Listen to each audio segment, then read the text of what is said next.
There is a sense in which Jacob in this passage serves as a model for all of us who have been going through things that others don't see, showing up looking like we planned to get there all along, but they don't really know what you went through to get there, do they? They don't really know what you went through to show up at the job every day last week, do they?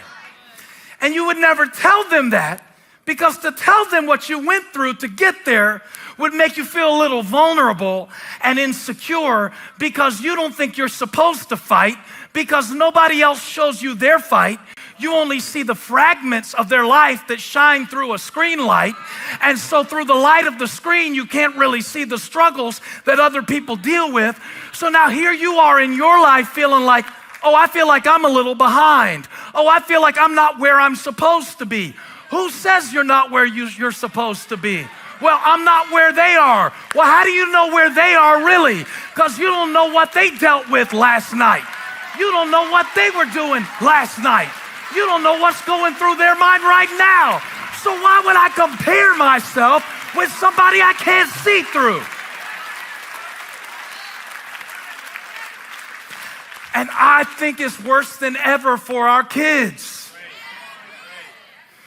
Because now I got to compare myself to the whole world at all times. When I first started learning how to play guitar, I just had to be better than my friends in Moncks Corner who also played guitar. There were 3. Now I got to look at a 4-year-old in Japan who can play Stairway to Heaven left-handed on 1 string. I suck. And just about when you think you're doing pretty good, here comes somebody. Y'all, there is a man in our neighborhood. I testify, God as my witness. I am not lying. That when we walked by his house yesterday, he was putting up his Christmas lights. Pray for all the dysfunctional people who are clapping for that like that's normal. That's a demon. That's a childhood trauma. That needs therapy. Because it's November 5th or 6th or something like that. It just got cold 3 hours ago. And you're blasting Simply Having a Wonderful. He had music playing in his yard. All the kids were out there. Nobody was fighting. I was like, what's wrong with me? I don't even know where we keep our Christmas lights. Holly's in charge of that. I'm not a man. I'm not a good man.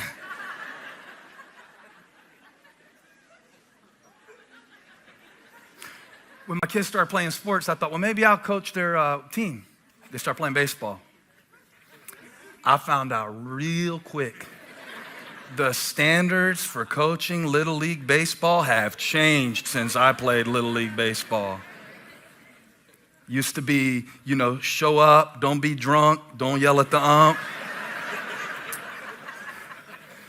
My dad coached my team, and he didn't ever play baseball, didn't know about baseball. He went to the library and checked out a book. I used to see him reading the book, How to Coach Little League Baseball. Times have changed. He bought a rule book. He memorized the rule book. He's out there teaching us to play baseball. Well, the team was worse than he was. Anyway. The whole season, all he let us do was bunt because we were that bad. So I'm out there thinking, my boy's like, well, maybe I could coach the team. Maybe I could go to the library, go over to the card catalog, get a little book and learn how to coach them. Maybe that'd be a good memory for the kids. Man, I don't remember if they were 7 or 5 or 9. I don't remember exactly. It's all blurry. But they started talking to me pretty much before the boys were in middle school. You got them on a travel team yet? I'm like, a who, what? Doing good. I'm doing good to get them out there for every practice. No, if you don't have them on a travel team, this is what the man pulled me aside and explained. If you don't have them on a travel team by age 10, they'll fall behind. They won't even be able to make the middle school team. I said, wow. Looks like you're not making the middle school team. Better learn to wrestle or something. And it's nothing bad about travel teams or elite teams or AAU or any of that. That's all wonderful. Except when your whole life begins to kind of feel like that, where I feel like I'm behind and I don't even know how I got behind, but it seems like everybody knows something, has something, sees something, and can do something that I can't do. What I realized about Jacob's life as the sun was rising and he was limping is that he was born feeling behind. In the literal birth order of Jacob and Esau, they were twins. Separated by only a few seconds, Jacob was only going to get 1/3 of the inheritance because that's the way it worked in those days. And so when he was born, he came out grabbing his brother's heel. That's what the name Jacob means. It means heel grabber. There was something in him, even in the womb, that was wrestling against his brother. Something that felt like, I'm behind and I can't be behind. For all of his clutching and grasping at his brother's heel, he still came out second. Now at age 90, he's very blessed because he's stolen a blessing and a birthright from his blind father Isaac. But yet there's a wrestling match that happens on his way to reconcile with Esau. It's been 20 years since he's seen him. And as he's getting ready to go and face Esau and make it right with Esau, he hopes, because Esau could kill him, an angel appears and wrestles him to the point where his hip is wrenched and he leaves the presence of the angel to face his brother. And the only evidence that he has that he's met with God is his limp. We think the evidence that we've been with God is that our situation gets better. We then take all of the evidence that other people present to us of how good their life is, and compared to them putting up their Christmas lights in April, compared to them whose kids are always on a field somewhere getting better and better and hitting coaches and batting cages, and we can barely afford to buy the bat to begin with, so how would we pay for the pitching, the coaching lessons, the private coaching lessons if we could? Compared to them, I came to announce to you today that nothing in your life is originated divinely by your comparison to people. Only by your commitment to purpose. The starting place for contentment is commitment to purpose. Why is that important? Because the alternative to commitment to purpose is comparison to people. If I'm comparing myself to people, I'm always grabbing heels. If I'm comparing myself to people, I'm always feeling either better than or less than. But neither of those will bring you close to God. If I'm comparing myself to people, I'll always feel like I was born behind. And here's why. Because everybody in here has a limp, but some limps are more easily hidden than others. Some limps show up later in life. Some limps show up privately. Some limps show up in intimate relationships. Some limps show up in an inability to hold down a job. Some limps have catastrophic results. Some limps have insidious effects that no one can see. Some limps you carry alone, but everybody came in here limping. Yeah, you came, but you're limping. You've been limping this week. It's been a long week because you've been limping. I'm limping. I'm here, but I'm limping. I love God, but I'm limping. I'm bringing this back from last week because something needs to break in our lives to where we stop showing up on Sunday and not getting what we really need from God because we don't want anybody to see where we really limp. Or where you stop coming to church every time you have to limp in because you feel too guilty. That's how shame operates. The time when you need to drag your behind to this church the most is the time where you've done the dumbest stuff in your life and you say, God, I need a course correction.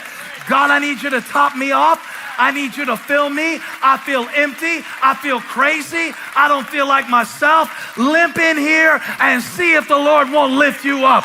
The Bible says, humble yourself under the mighty hand of God, and in due time,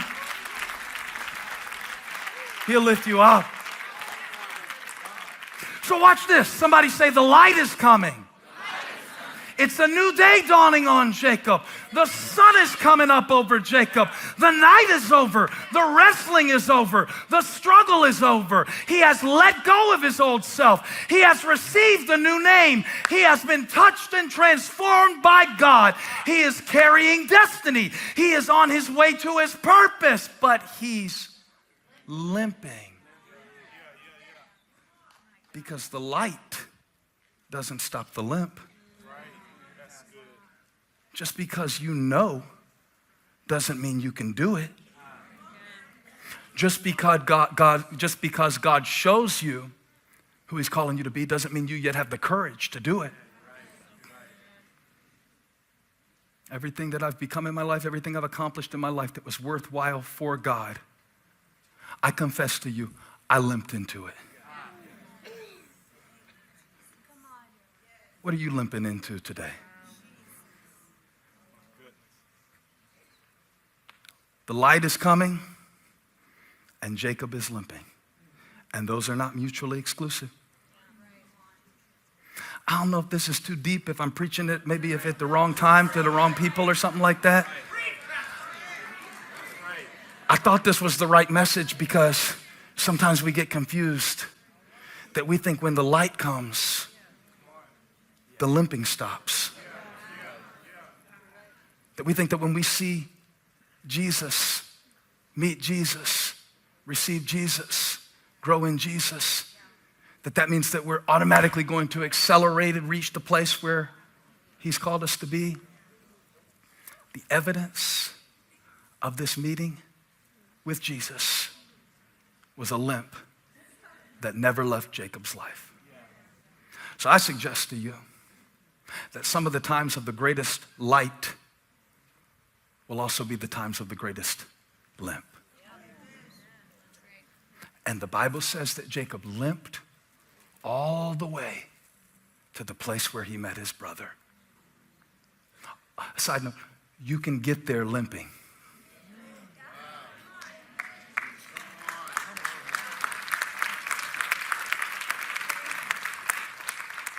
Where God has taken you, where He's calling you, what He's drawing out of you, what He's using you to do, what He's moving you into, how He's maturing you, how He's growing you, it might not be pretty.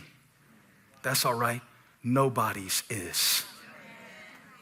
All the pretty people just have really hidden limps. Just really hidden limps. And some of the people with the biggest strut are compensating for something that they're dragging behind them. Now, imagine you're Jacob, and maybe this is how you feel in your life. He's coming up on something that is the most important meeting he's ever had. If this goes bad, Esau kills him. The stakes are high. How many would say that's high stakes? And it's not like it's even gonna be a close call because Esau is a skilled hunter. Jacob is a skilled cook. By the way, that's part of the reason that Jacob felt very insecure in his life because he never had his father's love. His father loved Esau. So one of the reasons he pretended to be his brother was to get the love of a father who expected him to be something that he could never become because it wasn't according to his purpose. Jacob isn't just limping at age 90. He's been limping all of his life because of the love that he didn't get from the only one who could really confer a blessing on him. He's limping. See, there is a reason. If in your life you're not who you're supposed to be yet, there's a reason for that. There's an explanation for it. Yeah, I would love to be a better wife, but it's hard for me because I didn't see that modeled. I've been limping. I would love to be a more patient person, but I grew up in a family where people exploded with their temper, and I am trying to unlearn that template so that I can change it and turn it around so my kids don't live with my limp. And I wish I was further along. And I wish I had saved more money, but nobody taught me how to do this thing. So I went into debt trying to compensate for the love that I didn't get. I went into debt trying to compensate for the approval that I didn't get. I've been limping my whole life. I've been struggling my whole life. And the truth of it is, some of the people that are critical of you would celebrate you if they could understand how hard it was for you to get to this point with your limp. And don't let them intimidate you when they show you their dance, because everybody limps somewhere. Everybody limps somewhere. They're not farther along than you. They're just called to a different place than you. So they have a different pace from you. So when you get there on Thanksgiving and they say, I thought you'd be married by now. Say, I thought you would have learned how to pray and let God lead me by now and stop trying to manipulate my life. I'm not late.